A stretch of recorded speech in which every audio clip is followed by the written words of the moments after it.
Daddy eats lots. Daddy eats lots. Daddy eats lots. Munch, munch, munch. Tin Roof Rusty. Hello and welcome to Daddy Eats Laughs, where we discuss the challenge of being a man in modern society. What the hell that even means? I'm Kane, and it's been roughly 4 months since we did an episode of Daddy Eats Laughs. Joining me today are Ryan and Matthew. Firstly, gents, how are you both? I'm good, thanks, Kane. Good to be back in the hot seat. I haven't spoken or heard from your voice for a bit, so this is nice. Yeah, you're right. In the interim, you've been to Australia and gone back to Europe. I have. I've been to Australia, gone back to Europe. I think probably been to a bunch of other places as well between the last 4 months. But it's been a very big 4 months. Now, there's a lot of personal news and a lot of information which over the last 4 months has happened, and we'll get to that shortly. But I think the most important thing which we need to bring up to begin with is I was having a conversation with my wife last night. It was about spooning. It harks back to many a year before when we had an episode about spooning and sleep and these sort of things. The person who's behind the other person, is that the big spoon? Is that the spooner? Are they doing the spooning? How does it? What's the terminology? You help a brother out. For the definition of spooning. Wow, what a riveting Saturday night conversation for you guys. The one behind is the big spoon. Okay. Spooner, yeah. I was the one behind, so I was keep referred to as the big spoon, so that's okay. And then the one like in front is the one being like spoon because you're coddled and everything. Or the spoonie. Spoonie. All right. I appreciate that. Now we can get on to less serious business or more serious business, depending how you look at it. In the meantime, since we last chatted, Ryan, you got married. I have, yes. I now have conversations with my wife, which is fantastic. So that was one of the reasons that we were back in Oz. Obviously, the most important reason, but we did a lot of other things being back there, and it was just great to get back and see family and everything. But yeah, had a absolutely amazing day and really enjoying it. It's much the same as being not married, isn't it? Yeah, I think so. I think it's just, I don't know, I'm just finding it a little bit nicer, to be honest. It's just very relaxing. And yeah, just bigger plans. Legalities of paperwork is now where we're moving up to. So it's not as fun, but it's all really, really good, to be honest. You can fast forward 9 years. I'm coming up towards my 9-year anniversary. I've misplaced my wedding ring, so yeah, this is what you look forward to. Short-term memory loss of where you put your wedding ring when you go and do some exercise and then forget where it is. Well, mine, I don't currently have mine at the moment, which is great considering I've hit a month. But it has already had to go in for like a service and clean because unfortunately it's quite wet and dark here in London. And I was cycling back a couple of nights and came off my bike, my cycle bike, all okay. But sure enough, fell out onto my hand. That was my wedding ring. So got a little bit scratched up. So it's already getting its first repair job with a month in. Just added character. Exactly. And what have you been up to, Matthew? It's been 4 months. Is the cubby been completed? Is that finished yet, or is that still ongoing, or is that long finished?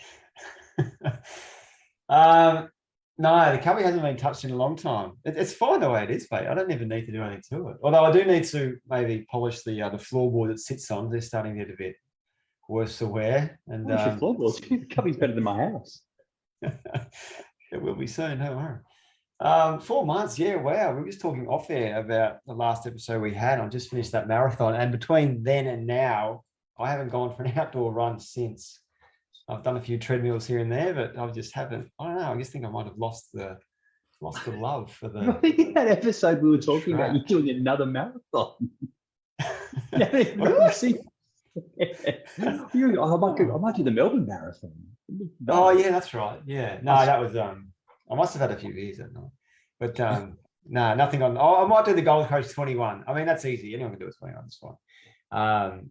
But I don't know. I think I sustained a bit of an injury from that training on the left meniscus that just keeps flaring up. So I think that's probably an excuse. But no, since then we've just been. I've just been working on the shop that we've got. We purchased middle of last year. Yeah. So that's getting towards the pointy end. So. Been really enjoying that, getting out of the office, 3 or 4 days a week, just working in there all day, learning a few things here and there as we go. And hopefully by end of Jan, middle of Feb, we should be good to go. It's I'm finding trades at the moment are the big issue, which is probably, Australia-wide, just locking those guys in. So, but it's all fun. It's all good. Yeah, we've renovated a bathroom and an ensuite. We're in the final few days of that. So it's taking about 5 weeks to do both, which I think is pretty good going. But yeah, it's hard to kind of find good tradies at the moment. Plenty of people on Service Seeker and High Pages and stuff like that. If you can weed through that sort of chaff, it's not too bad. Yeah. Have you caught COVID for a third time this year? You've had it twice since we caught it for a third time since we chatted last time. You know what? I reckon I had it for, if this is possible, maybe 1 or 2 days, because I did test negative when I was actually due to fly down to Melbourne, so I had to cancel that. And then I tested the day after and there was nothing. So I wasn't really sure. I'm guessing if I've tested, it was off a rat. And I think if you test positive off a rat, you should really go and get, what was the other one? I've forgotten now. The next level up, the PCR, which I didn't do, but I still isolated away from the family for a couple of days anyway, and they were all negative as well. So Winning. That was the third time, but I didn't have any symptoms like I did for the first one, no. Brian, you had any? You got? I've not had COVID yet. I've still somehow avoided the plague thus far. This little fella had it in July, and we didn't get that. Speaking to a mum last week at school pickup, and she tested positive the next morning. I didn't nothing after that. The guy came up to drop some work off my front door. I happened not to be there because we actually had to take my son to hospital earlier this week, which we might get to shortly.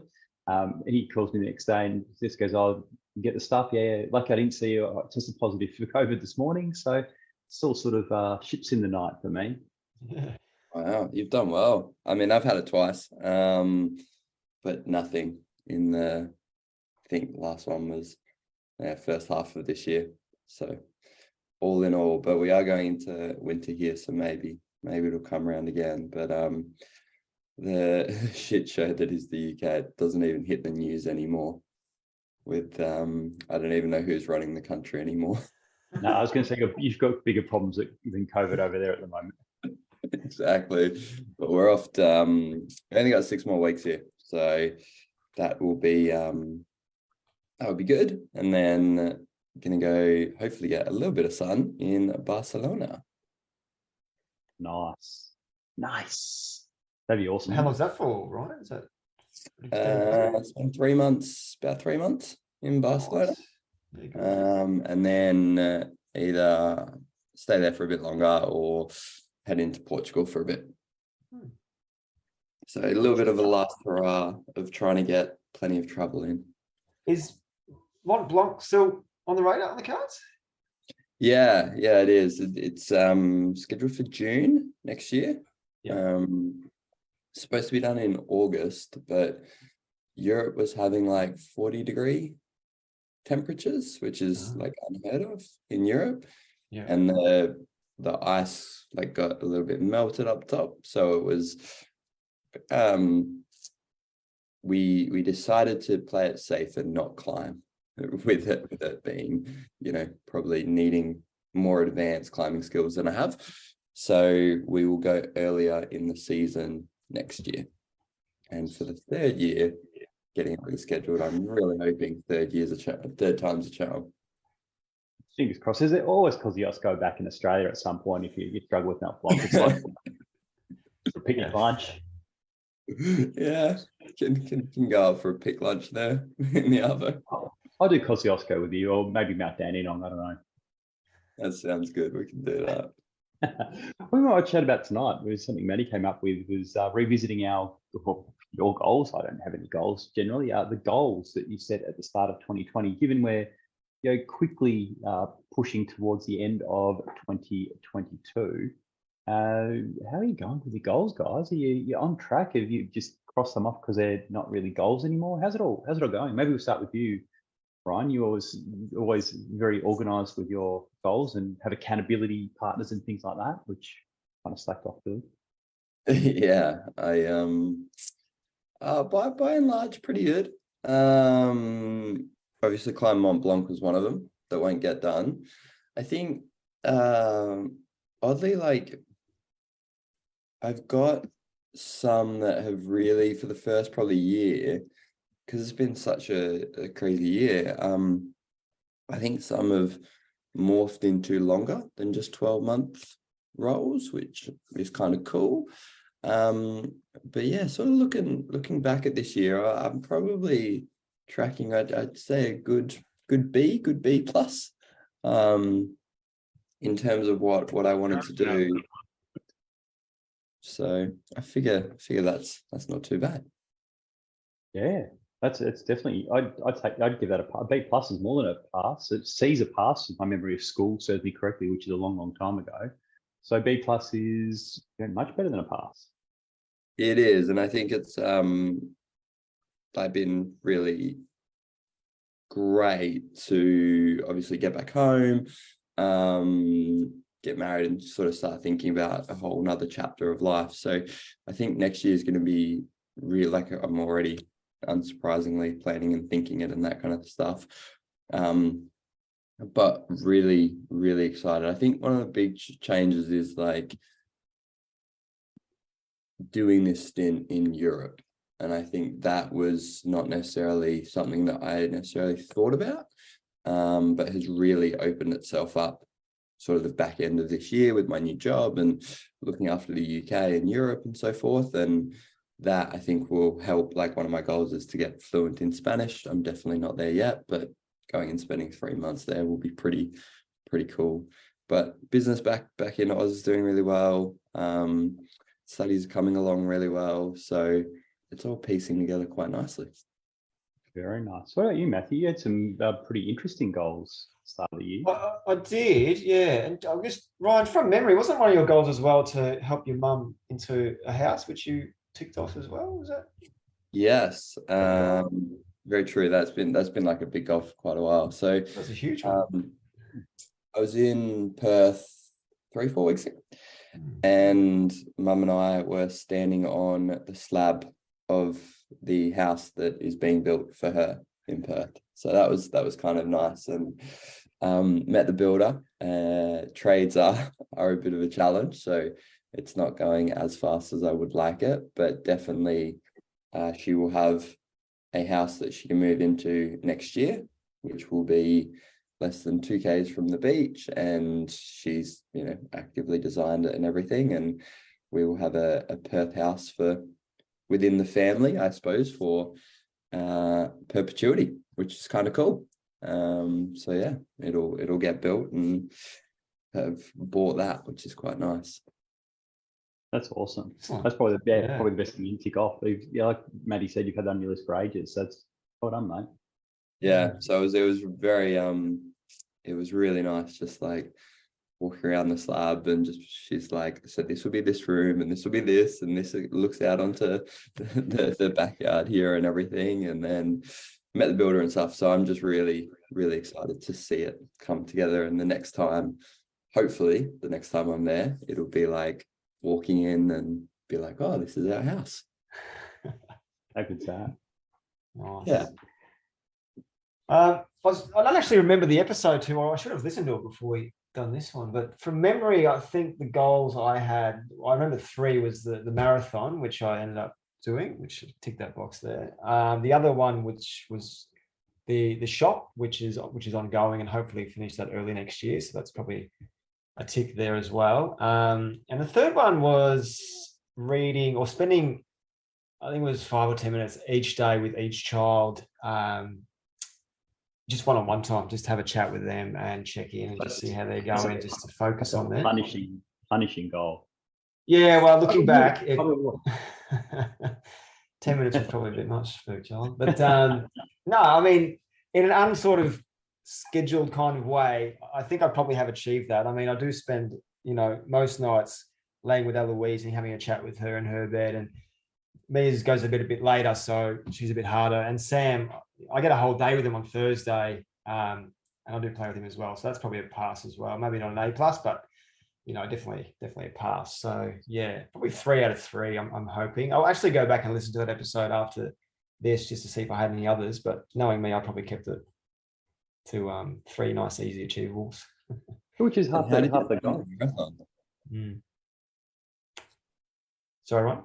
How did you find the marathon? Tough. Yeah, went out too early. Then at the 10K mark, recalculated and thought, fuck, what have I done? And then by the 32K mark it was a little cooked and the hammy started tightening up. I finished it and I sort of ran half a K, walked half a K for the last 10, but 4:19, 4 hours 19, I think. Yeah. So if my knee wasn't still sore, and I don't know, I must just be getting older, it's not healing properly, I'd probably go around again and try and get under 4. But yeah, I'm just happy I've done that. So yeah, good experience. Great experience, but I did the same. I ran like a PB for my bloody half marathon time on my marathon, and I was thinking, this is amazing. And then between 32 and 34, probably 37 Ks, I think I was just like, I hate life. I need to reevaluate how I make life decisions. Like everything sucks right now.